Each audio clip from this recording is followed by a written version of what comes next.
स्वामी दयानंद सरस्वती को आर्य समाज के संस्थापक और आधुनिक पुनर्जागरण के प्रेरणा स्रोत के तौर पर जाना जाता है। इन्होंने धार्मिक कर्मकांडों, सामाजिक कुप्रथा और अंग्रेजों का जमकर विरोध किया। इसलिए स्वामी दयानंद को धर्म सुधारक, समाज सुधारक और राष्ट्र प्रेमी के रूप में जाना जाता है। तो चलिए जानते हैं स्वामी दयानंद सरस्वती का योगदान। शुरू करते हैं। स्वामी दयानंद सरस्वती का जन्म 12 फरवरी 1824 को गुजरात में हुआ। बताते हैं कि स्वामी दयानंद का जन्म मूल नक्षत्र में हुआ था, इसलिए इनके माता पिता ने मूल शंकर नाम रख दिया। उनके पिता का नाम करशनजी लालजी तिवारी और माता का नाम यशोदाबाई था। उनके पिता एक कर कलेक्टर होने के साथ अमीर और प्रभावशाली व्यक्ति थे। स्वामी दयानंद बचपन से ही बुद्धिमान बालक थे, जिसका परिचय उन्होंने कुछ इस तरह दिया। उन्होंने मात्र 5 साल की उम्र में ही देवनागरी लिपि का ज्ञान प्राप्त कर लिया था, साथ ही सारे वेद याद कर लिए। अपने जीवन से जुड़ी जरूरी घटनाओं के चलते ही वे समाज सुधारक बने। पहली घटना, स्वामी दयानंद सरस्वती के पिता काफी धार्मिक प्रवृत्ति के थे। एक दिन बचपन में दयानंद अपने पिता के साथ शिवरात्रि के दिन मंदिर में रुक गए। उनका सारा परिवार सो चुका था, लेकिन वे जागते रहे।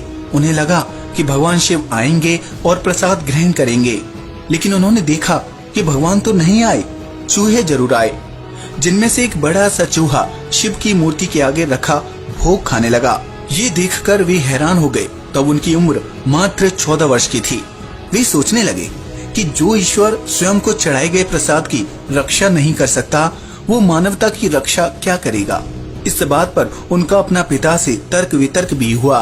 उन्होंने कहा कि हमें ऐसे असहाय ईश्वर की उपासना नहीं करनी चाहिए।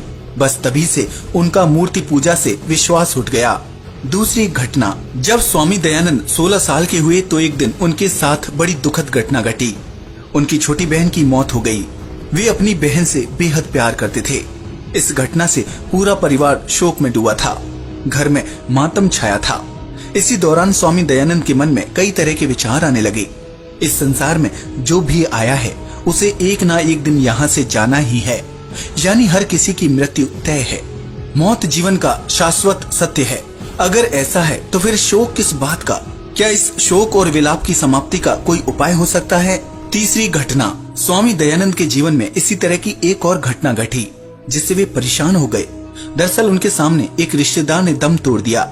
इस दुखद घटना को देखकर उनके मन में अब सिर्फ एक ही विचार उमड़ रहा था कि जब जीवन मिथ्या है और मृत्यु एकमात्र सत्य है, ऐसे में क्या मृत्यु पर विजय नहीं पाई जा सकती? क्या मृत्यु समय के समस्त दुखों से बचा नहीं जा सकता? जिसका जवाब पाने के लिए स्वामी दयानंद इस खोज में निकल पड़े। आर्य समाज की स्थापना। स्वामी जी एक ईश्वर में विश्वास करते थे, इसलिए उन्होंने 10 अप्रैल 1875 ईस्वी को मुंबई के गिरिगांव में आर्य समाज की स्थापना की। आर्य समाज का आदर्श वाक्य है कृण्वन्तो विश्वमार्यम, जिसका मतलब है विश्व को आर्य बनाते चलो। आर्य समाज की स्थापना का मुख्य उद्देश्य है शारीरिक, आत्मिक और सामाजिक उन्नति। धीरे धीरे इसकी शाखाएं बढ़ती गईं। आजादी से पहले आर्य समाज को क्रांतिकारियों का अड्डा कहा जाता था। देश के सांस्कृतिक और राष्ट्रीय नवजागरण में आर्य समाज का बड़ा योगदान रहा। हिंदू समाज को इससे नई चेतना, विचार और संस्कार मिले। स्वामी दयानंद सरस्वती वेदों का प्रचार करने और लोगों को उनका महत्व समझाने के लिए देश भर में घूमे। वे जगह जगह जाकर लोगों को वेदों का महत्व समझाते, क्योंकि उन्हें संस्कृत, व्याकरण, वेद, शास्त्रों समेत अन्य धार्मिक पुस्तकों का अच्छा ज्ञान था। इसी के चलते वे सन्यासी बने। सन्यास ग्रहण करने के बाद उनके नाम के साथ स्वामी जुड़ गया और वे स्वामी दयानंद सरस्वती के नाम से जाने गए। स्वामी दयानंद को जब पता लगा कि धर्म परिवर्तन के मामले बढ़ते जा रहे हैं, तब उन्होंने धर्म परिवर्तन कर चुके लोगों को फिर से हिंदू बनने की प्रेरणा दी।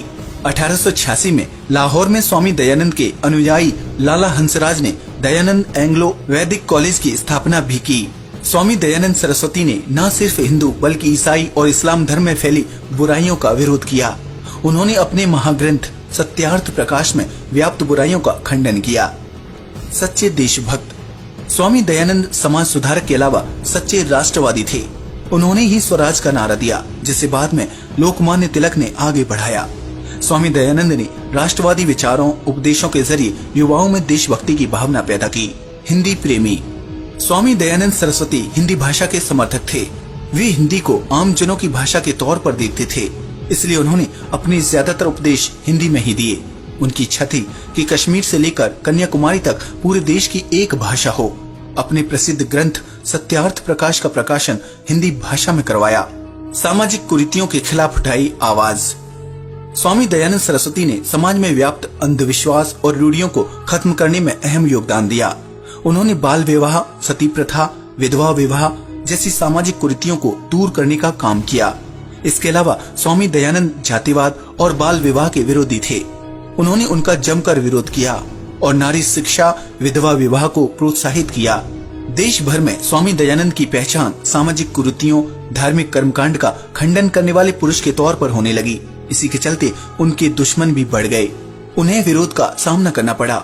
स्वामी दयानंद को पत्थर मारे गए, नदी में डुबोने की कोशिश की गई। इसी के चलते एक दिन उन्हें किसी ने जहर दे दिया, जिससे स्वामी दयानंद की मृत्यु हो गई। अंतिम क्षणों में उनके शब्द थे, कृणवंतो विश्व मार्यम, यानी विश्व को आर्य बनाते चलो। प्रभु तूने अच्छी लीला की, आपकी इच्छा पूर्ण हो। तो ऐसी थी स्वामी दयानंद सरस्वती की कहानी, जो धार्मिक सुधारक, समाज सुधारक, हिंदी प्रेमी होने के साथ साथ सच्चे देशभक्त थे। आज के लिए बस इतना ही। वीडियो अच्छा लगा हो तो प्लीज इसे लाइक और शेयर करें, साथ ही चैनल को सब्सक्राइब भी करें। नमस्कार दोस्तों।